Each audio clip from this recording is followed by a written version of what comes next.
Catherine Bernardo, sumpang lalayuan na niya si Daniel Padilla. Siguro nga wala na talagang natitirang pagmamahal sa puso ni Catherine Bernardo, no? Syempre para kay Daniel. Syempre, sobrang nasasaktan umano ang aktres, kaya siguro niya ito nasasabi at talagang hindi na siya papayag na magbalik pa sa kanyang buhay si Daniel dahil nga hindi na niya matiis, hindi na niya kaya pang tiisin ang lahat ng mga pasakit o mga panluloko na ginagawa sa kanyang buhay.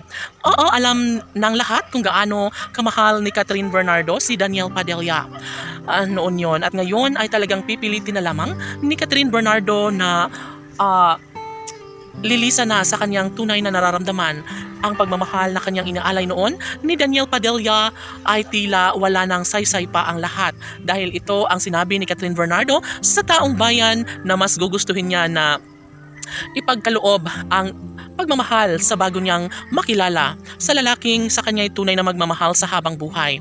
And of course, ito lang talaga ang nais ng lahat, na sana'y hindi mangyayari na mawalang saysay lamang ang lahat, na mawala ang pabor sa pag-iibigang tunay na nararapat sana sa pagmamahalan ni Catherine at Daniel.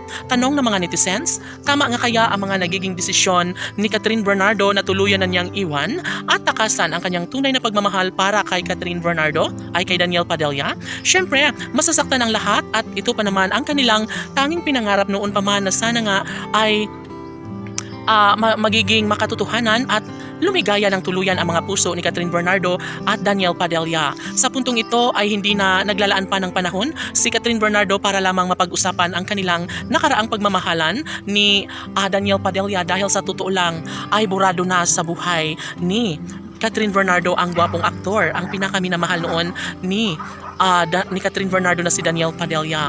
Siguro nga tama ang mga nagiging desisyon ngayon ni Catherine Bernardo, dahil nga naman sobra siyang nasaktan, sobra siyang nahihirapan noon, at ngayon ay nagising na umano ang aktres. Siguro nga ay panahon na para matagpuan na ni Catherine Bernardo ang tunay na kaligayahan sa pag-ibig ng lalaking iingatan siya at aalagaan siya sa habang panahon.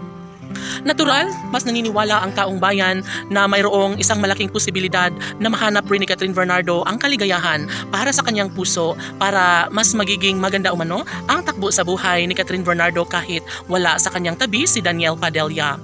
Maaaring magkaroon ng mga gusot ang relasyon ni Catherine at Daniel, ngunit naniniwala ang lahat na magiging makatotohanan din at makita rin ni Catherine Bernardo ang lalaking sa kanya'y tunay na magmamahal sa habang buhay.